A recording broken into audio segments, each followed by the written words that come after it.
First off, I'd like to thank these amazing people who decided to support me directly and make my work here on the platform so much easier. And remember, if you also want to help me out, the missile knows where the join button is at all times. Hello pilots, welcome back. How have your battles been? Mine have been going well. Today I'm flying the premium version of the F2 Mitsubishi. Even though I don't really want to make a video about this plane, I'm doing it because you asked. You already know my opinion about giving money to Snail, and I'm not going to keep repeating myself all the time. So, starting with a general look at the airframe. It's literally the exact same as the regular F2. You're really good at dogfights, and it has a bit less acceleration and speed than a Block 50 because of its wing type and extra weight. It has 8 weapon pylons, 4 Fox 1 missiles, and 4 Fox 2s, but this plane doesn't have Fox 3s. So instead of the cool AAM4s the F2A gets, you only have Sparrows. That changes how you have to play. The plane is almost defenseless offensively, and you have to play like in the intro gameplay, mostly defending. Attacking can be almost suicidal, especially against 13.0 counterparts like the M4K, M2K, or planes carrying R-27ERs. Even facing an R-24R can be dangerous at long range, in real life and in War Thunder. The Sparrow is optimized to take out subsonic targets, so in the game it's good for picking off careless pilots. You'll still get kills with the AIM-7M, but don't rely on it too much, it can be tricky. And about your Fox 2s, this is the saddest part. Since the F2's release, Snail somehow broke the AAM-3. What should be the second best or top IR missile at top tier is now one you have to try really hard to use, and it can still miss. During the gameplay, I'll explain the best and worst ways to use it. This clip really shows the conditions we're dealing with. Most of the time I had a positioning advantage, but no reliability with my weapons. That's what we're gonna learn to handle, so stick with me if this plane caught your interest. Alright, for the first match, I'm going to start with the hardest stuff. I'll start by showing an up-tier match, even though they were pretty rare while I was recording this video. The intro was one of them too. Basically, you don't have a choice but to play like a rat. You're dealing with a bunch of planes that have radar weapons way better than yours, and IR missiles that might look worse on paper, but are way more reliable in practice. If you always play this plane the way you're supposed to, doing extensive safe defenses and baiting enemies first with your teammates, trust me, its defensive flying is really strong. You're not just a team player, you become a slave to your team. Either way, you might get TK'd or end up baiting more kills for your team than getting them yourself. It's normal to have situations where your allies rack up 4, 5, or even 6 kills while you're just on the sniff, and I know that's not what you want. You want to get the kills like the natural-born pilot you are? So to deal with all this stress, you're going to play routes that focus on duels early in the game and opportunism in the mid-game. Usually, you'll get one chance in a match to pull off a big, massive attack. If it fails, you probably won't get many kills, so you have to make it count. Keep your positioning and flight speed high to make sure you can react when that opportunity shows up. Like here, the situational awareness of the enemies and my teammates is already kinda worn down, so it's the moment to look for an opening. For now, it's not the time to act because I know my teammates still have the advantage, so patience has to be strong. As soon as I see an enemy turning the game or already having an advantage over a teammate, that's the moment to start getting kills.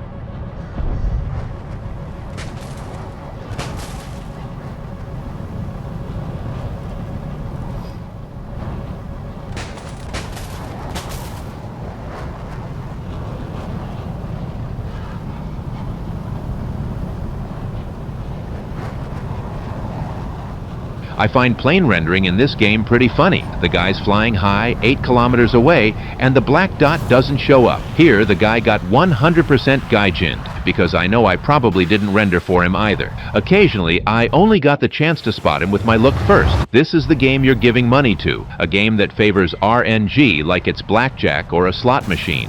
Here, the dogfight is easy. I'm facing one plane totally incapable of dueling, and another that might be able to take me out, so I just need to play defensively against the good plane. The chance to take out the other one will naturally come with time. No stress, no anxiety, just patience and steadiness.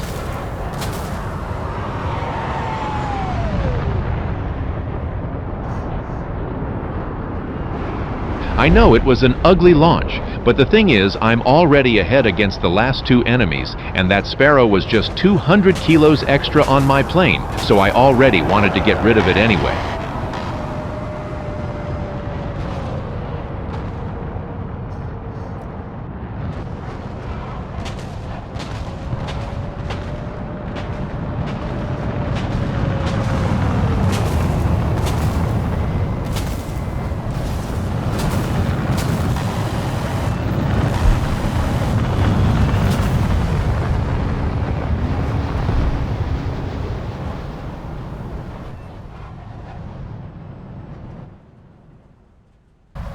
At this point during the second match, I've already spent a good amount of time dodging the Tomcat's missiles, but I followed all those tips I shared with you, so to avoid flying idle for too long, I'm showing the video from a point where you can get the context. Basically, I still have that element of opportunism up my sleeve. I'm still high, and the furball has already formed, but notice that everything's still slow, and there are still a lot of enemies around. So I'm still within the window to try a surprise attack good enough, and if my aim is like 1,000 ninjas, I can do some serious damage. Let's see what the future holds.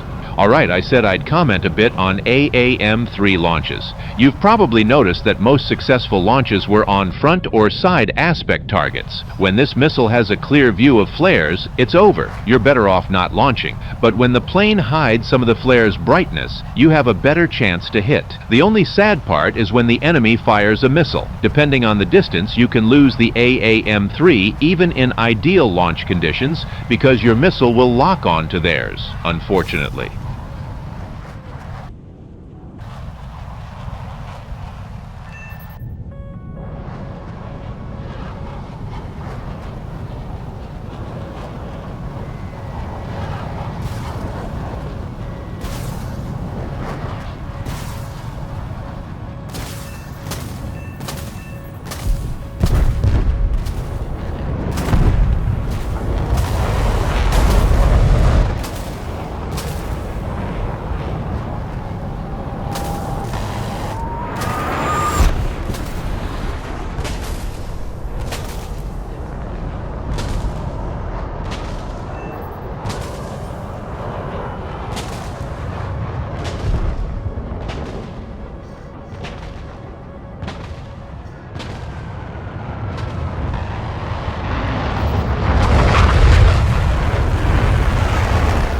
See, the plane has some real potential to mess people up, but if you make a mistake or one of your weapons fails, you're probably screwed. Everything has to follow a certain risk-taking approach to work. Alright folks, to wrap it up, I can say this plane is good, but if you bought it with no experience and just want to play for fun, you're gonna struggle a lot. It's worth understanding what the plane expects from you to perform better. Once you get the hang of it, it becomes an easy plane to fly despite its issues and the way this bracket is, which can be a bit stressful because of the overall experience of players around here. But for the most part, you've got everything you need to do well. As always, the last match is more for those who enjoy a quieter gameplay experience, so I won't comment much there. In short, this match was another one where I followed the rules I mentioned before, but the surprise element didn't really work. The missile reliability screwed me over quite a bit, and I ended up in a one versus many situation. The plane can defend itself really well for a long time, but its ability to eliminate multiple targets eventually got me. You'll see that? So stick with me until the end, where I'll say goodbye to all of you.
Alright folks, that's all for today. Hope you liked it. Do you agree or disagree with anything I said? Tell me down in the comments. Your feedback is super important to me. The video ends, but the chat stays.